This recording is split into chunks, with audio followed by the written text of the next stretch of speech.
अब यो त एकदम गाह्रो छ। सोमबार त अब यो समस्या अब केही दिन हामीले अब विकल्पहरूमा अब लगभग टेन्टै उसको बाहिर आवश्यकता अनुसार त्यसरी पहल गरेको हुन्छ कि कसरी हुन्छ। अब बाहिरको 1-2 दिन विद्यार्थी त लगातार हुन्छ।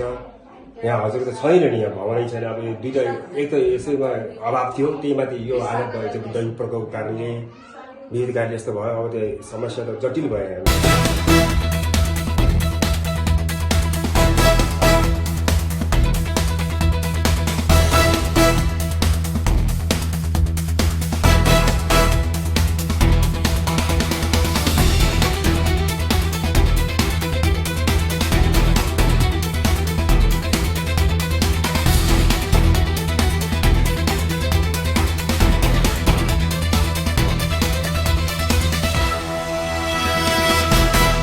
अध्यक्षज्यू पनि आउनु भएको छ, नगरमा पनि छ, अनि उता सामाजिक यो विकास कार्यालय, शिक्षा क्षेत्र, स्वास्थ्य त्यतै परे हुँदाखेरि सामाजिक विकास कार्यालयमा पनि छ। यो सम्बन्धित निकायलाई हामीले ध्यान आकर्षण गराएका छौँ।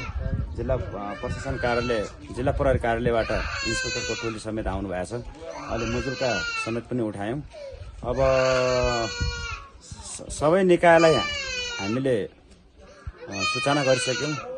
अब यो सम्बन्धित निकायहरूले यो क्षति भएकोलाई, हानि नोक्सानी भएको छ, यो शिक्षा क्षेत्रलाई सबैले सहयोगी हातहरू फैलाउनु हुनेछ भन्ने अपेक्षा पनि लिएको छु।